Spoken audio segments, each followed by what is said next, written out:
Welcome to target सरकारी नौकरी में हर्षद अली यूपी टेट 2020 के लिए इस वीडियो में हम पर्यावरण के 30 इंपॉर्टेंट क्वेश्चंस को डिस्कस करेंगे जो कि आपके प्रीवियस ईयर के क्वेश्चन पेपर से लिए गए हैं और ये क्वेश्चंस बार बार रिपीट हुए हैं अलग अलग सेट्स में।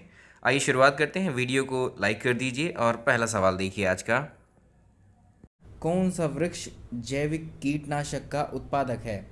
इनमें से कौन सा वृक्ष, कौन सा पेड़ जैविक कीटनाशक का उत्पादक है? अगर आप बात करोगे नीम की, तो नीम का यूज़ या नीम के पेड़ का प्रयोग करते हैं हम जैविक कीटनाशक के रूप में। Answer is 1। भू पारिस्थितिकी तंत्र में ऊर्जा का महत्वपूर्ण स्रोत क्या है? ये क्वेश्चन हम ऑलरेडी डिस्कस कर चुके हैं अपने इस कोर्स में। तो लैंड पर जो है इकोसिस्टम, जो है कोई भी इकोसिस्टम होगा, उसकी जो शुरुआत होती है वो सूर्य से होती है। तो क्योंकि सूर्य ही ऊर्जा का स्रोत है पृथ्वी पर, ठीक है, पृथ्वी पर ऊर्जा का स्रोत केवल और केवल सूर्य होता है। तो सूर्य की ही ऊर्जा होती है जो पौधों में जो है क्या करती है, फोटोसिंथेसिस के थ्रू उसको भोजन बनाने में निर्माण करती है और बाकी फूड चेन्स और बाकी इकोसिस्टम में ये चीज़ें कंटिन्यू होती रहती हैं। नेक्स्ट में देखिए, निम्नलिखित में से कौन सी प्राकृतिक वनस्पति मरुस्थलीय प्रदेशों में पाई जाती है? कौन सी वनस्पति जो प्राकृतिक वनस्पति मरुस्थलीय क्षेत्रों में जो पाई जाती है? कैक्टस आपने सुना होगा। कैक्टस एक ऐसी प्राकृतिक वनस्पति है जो मरुस्थलीय प्रदेशों में पाई जाती है।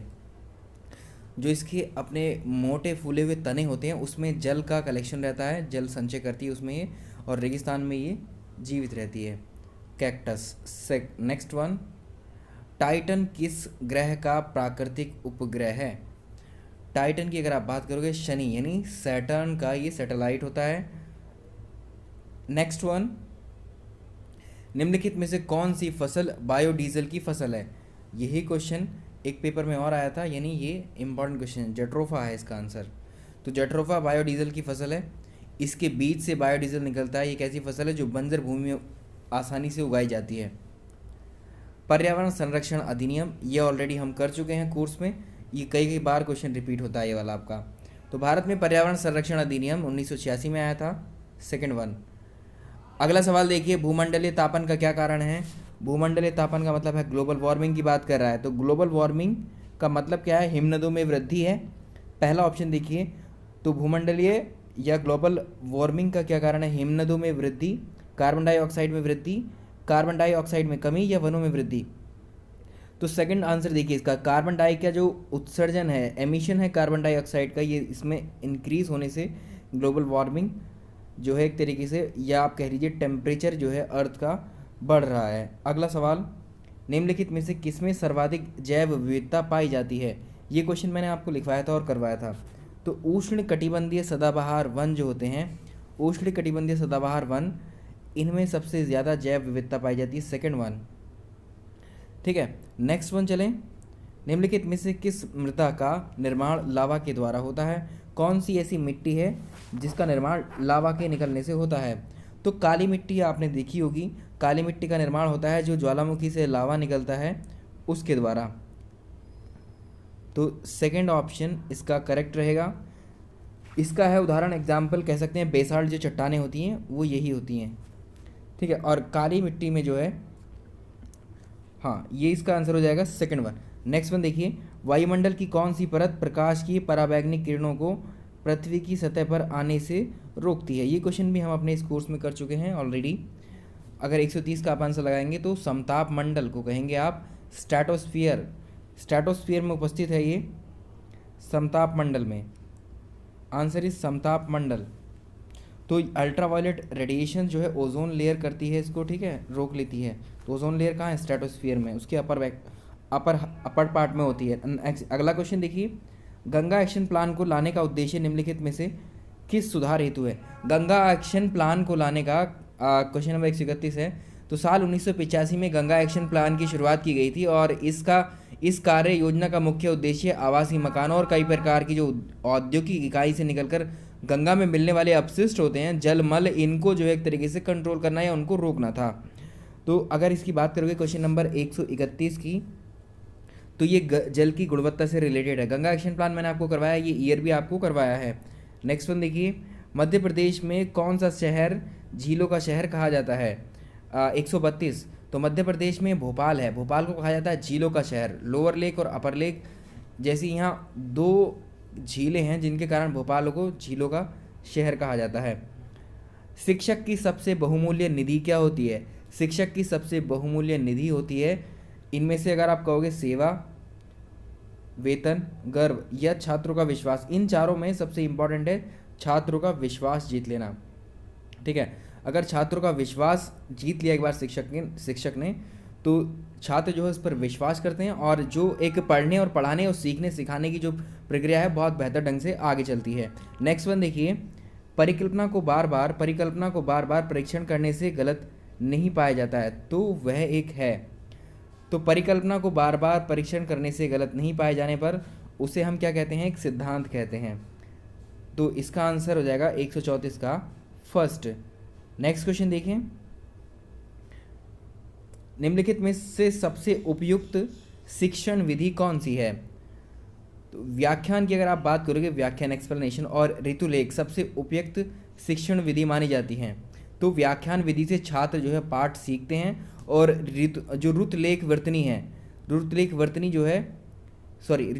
है यह है वर्तनी संबंधी अशुद्धियों के निराकरण के लिए एक अच्छा उपाय ढूंढती है इस विधि से। ठीक है, तो ये दोनों इस विधि के द्वारा जो लिखवाए गए शब्दों के शुद्ध लेखन का अभ्यास या प्रैक्टिस चलती रहती है। तो यह आंसर हो जाएगा व्याख्यान और ऋतुलेख। निम्नलिखित में से कौन सी ग्रीन हाउस गैस नहीं है? देखिए हीलियम, इसमें से अगर आप बात करोगे कार्बन डाइऑक्साइड भी है, नाइट्रोजन डाइऑक्साइड, मीथेन भी है। हीलियम, ये हीडियम नहीं है, नॉट हीडियम, ये हीलियम है। हीलियम क्या है? ये एक ग्रीन हाउस गैस नहीं है, एक अक्रिय गैस है, इनर्ट गैस है। हम जिसका उपयोग क्या करते हैं? गुब्बारे वगैरह होते हैं, आपने देखे होंगे गुब्बारों को फुलाने में किया जाता है इस गैस का उपयोग।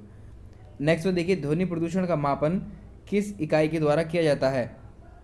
ये क्वेश्चन भी हम ऑलरेडी कर चुके हैं अपने कोर्स में और ये इससे पहला भी कर चुके हैं। तो ध्वनि की जो मापन है वो इकाई है वो है डेसिबल। डेसिबल में हम मापते हैं, नॉट डेसिमल नहीं है, डेसिबल होगा। यहाँ माँ की जगह बा होगा तो तब जाके ये डेसिबल। ठीक है, डेसी रहेगा, डेसिबल। तो ऑप्शन सेकंड रहेगा, बट उसको करेक्ट कर लीजिएगा। डेसिमल तो इसकी डेसिमल अलग होता है, डेसिबल अलग होता है, तो डेसिबल होता है, यहाँ पर ये गलत मिसप्रिंट है। निम्न नदियों में से कौन सी नदी बंगाल की खाड़ी में जाकर गिरती है? बंगाल की खाड़ी में यानी इधर साइड कुछ नदियाँ निकल के इधर गिरती हैं, तो इनमें से बताना कौन सी है? ताप्ती, नर्मदा, सुवर्णरेखा या सिंधु रिवर? सिंधु रिवर तो गिरती है अरब सागर में जाकर के। तो 138 जो स्वर्ण रेखा है ये झारखंड के रांची से निकलती है और ये बंगाल की खाड़ी में गिरती है, Swarnarekha. Answer is second one. अगला सवाल देखें, निम्नलिखित में से किस स्थलाकृति का निर्माण हिमानी द्वारा हुआ है?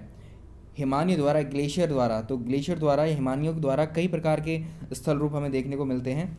ठीक है, तो इसमें जो आंसर है तो सेकंड वन है यू आकार की घाटी। ठीक है, यू आकार की घाटी जो होती हैं यही होती हैं। नेक्स्ट क्वेश्चन, राकेश कक्षा 5 पर्यावरण विज्ञान शिक्षक द्वारा दिए गए कार्य को समय से प्रस्तुत नहीं करता है, अतः सबसे उपयुक्त सुधारात्मक उपाय क्या हो सकता है?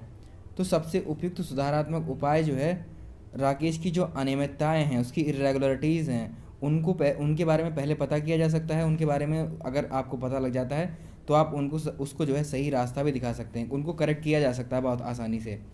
ठीक है, तो इससे क्या होता है कि जो मानसिक आपका डेवलपमेंट होता है, ठीक है, मानसिक डेवलपमेंट ये कहेंगे मानसिक विकास पर इस तरह से उसको बल मिलता है मानसिक विकास को। तो इसका आंसर हो जाएगा उसकी अनियमितताओं के कारणों को जानकर उसे सही मार्गदर्शन देना। तो राकेश कक्षा 5 पर्यावरण विज्ञान शिक्षक द्वारा दिए गए कार्य को समय से प्रस्तुत नहीं कर पा रहा था। तो ये क्वेश्चन का आंसर आप सिंपली अपने दिमाग पर जोर डाल के भी कर सकते थे आसानी से। क्यों नहीं करेगा? तो उसमें ये क्या है, प्रधान अध्यापक की जानकारी में उसको आप नहीं लेकर आएंगे, खेल की कक्षा में जाने पर प्रतिबंध नहीं लगाएंगे, उसकी अनियमितताओं को लिखित जानकारी माता पिता को नहीं देंगे, आप ऐसा नहीं करेंगे। ये सब शिकायतों वाले काम है।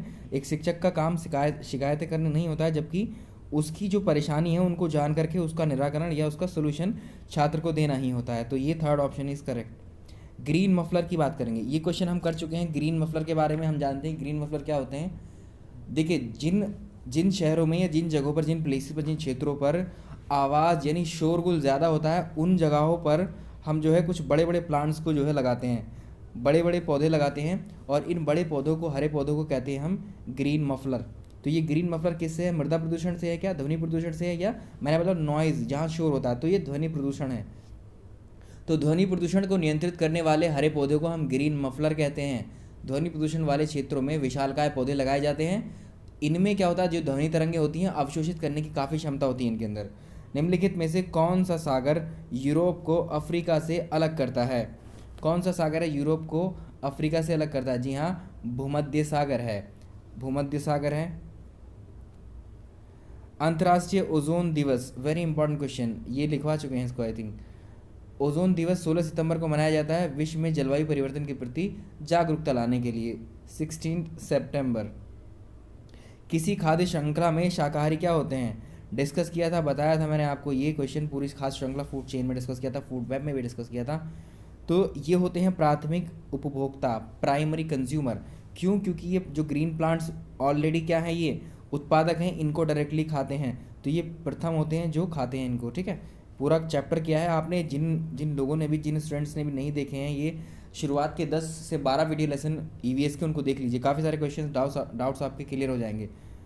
पारिस्थितिकी तंत्र के तत्वों के चक्रण को क्या कहते हैं? पारिस्थितिकी तत्व, जो इकोसिस्टम में जो तत्वों का, एलिमेंट्स का जो चक्रण होता है, साइकिल होता है, उसको क्या कहा जाता है? तो पारिस्थितिकी तंत्र में जीवों के आसपास के जो तंत्र होते हैं, अगर आप उनको स्टडी करें और उनके रसायनों का चक्रण देखें तो एक तरीके से वो क्या कहलाएगा? जैव भू रासायनिक चक्र, जैव भू रासायनिक चक्र। नेक्स्ट वन, क्वेश्चन नंबर 146 रहेगा आई थिंक। निम्नलिखित ईंधनों में से कौन सा न्यूनतम पर्यावरणीय प्रदूषण उत्पन्न करता है? ये भी डिस्कस कर चुके हैं हम पोल्यूशन नाम के इस चैप्टर में।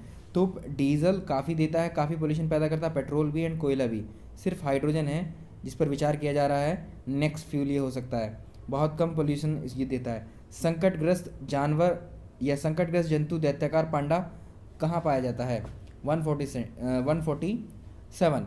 तो जो पांडा है, पांडा को जो है चीनी भाषा में बोलते हैं जुयांग माओ, या इसको बड़ी बिल्ली भालू भी कहते हैं। तो चीन में पाया जाता है ये, ठीक है, चीन में पाया जाता है ये, चाइना में। अगला सवाल, निम्नलिखित किस गैस के कारण भोपाल गैस ट्रेजेडी हुई थी? क्वेश्चन हम कर चुके हैं ऑलरेडी, MIC से याद रखेंगे, methyl isocyanate, last one, option number 4। निम्नलिखित में से किस देश में क्रिसमस का त्यौहार गर्मियों में मनाया जाता है? कौन सा ऐसा देश है जहाँ पर क्रिसमस का त्यौहार गर्मियों में मनाया जाता है? तो 149 का आप कर सकते हैं थर्ड आंसर, ऑस्ट्रेलिया। चलिए नेक्स्ट वन देखिए, एंड लास्ट वन, गिर वन्य जीव अभ्यारण्य निम्नलिखित में से किस जीव का संरक्षण करता है? गिर वन्य जीव अभ्यारण्य है गुजरात में, और ये करता है शेरों का। ठीक है, शेर यहाँ पर हैं। तो ये हो गए हमारे EVS के क्वेश्चन।